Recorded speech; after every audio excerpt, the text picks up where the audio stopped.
my friends, so do you wonder what are the different course types you can create online? What are the different course types compared to, traditional, compared to higher education? So we're going to talk about that in a second, but first, this. So the real question is this. What are the strategies, techniques, and tools that you need to learn to generate residual income from the e-learning boom that's happening right now? My name is Jean-Serge and welcome to Course Income Secrets. All right, so what are the different course types? We're going to go really quickly through this. I just kind of want to give you an idea of what you can do online versus what is out there. So if you think about the traditional education system, right? High school, college, university. I mean, it's all about having a specific curriculum, right? Specific topics, specific things that are taught that are supposed to be learned by the students, and then including some verification, right? So some tests. Hey, Janet, how's it going? Some tests, that they have to pass, and you give them a grading, and then depending on whether they pass or not, they can go to the next course, the next year, right? The next year, the next level, right? So in traditional education, that's pretty much how it works, right? The way they teach is pretty much the same. It's all I forget what the word is. Anyways, there's a word for that. But being in front of a class and just teaching in front of a class, that's just how it is. And there's one teacher per like 20-30 students, right? And that's how, anyways, like I said, that's how it is. With the online world, there's variations. The first variation, of course, is that typically one student is taking the class, right? You're not gonna have too many people buying an online course and then putting it in front of a room with 20 students there listening, watching on a TV, right? That really isn't what online education is about.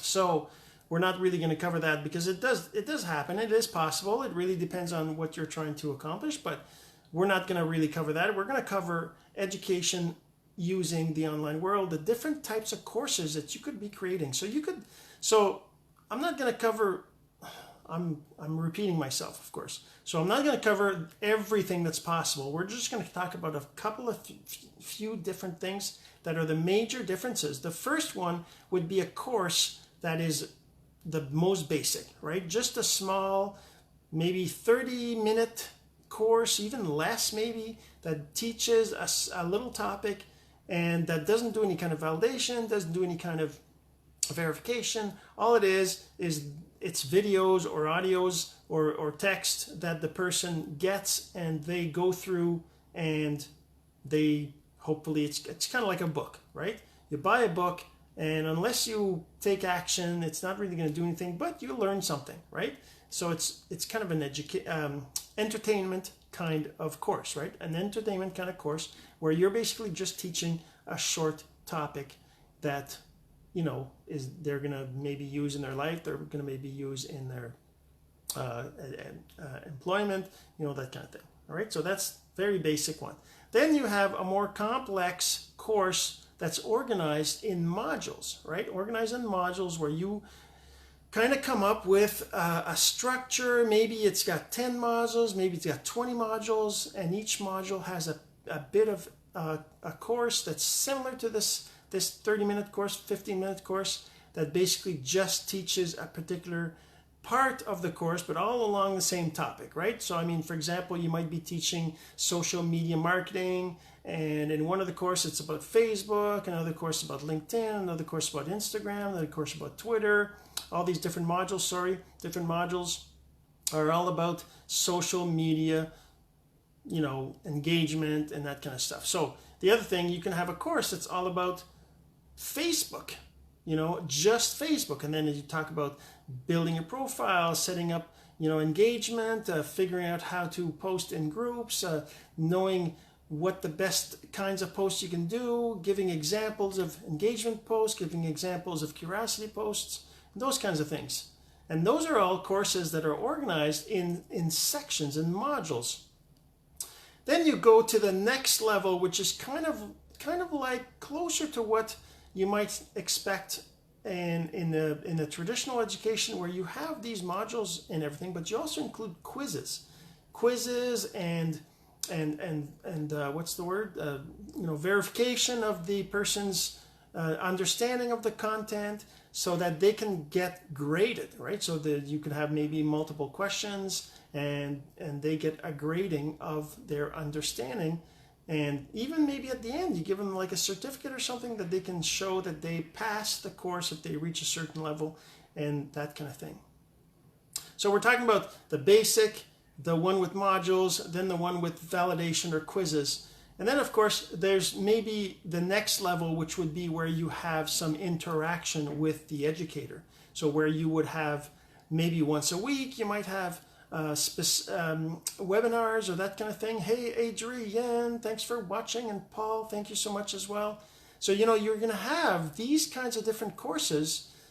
So that course, the more advanced, where you have an interaction with the educator, the interaction could be live through webinars. Maybe there's 1 or 5 or 10 webinars throughout the course, and the course in that kind of scenario, the course almost has to be a time box. That means it's from a certain date to a certain date. It's not really evergreen. It's not a course that can be anytime.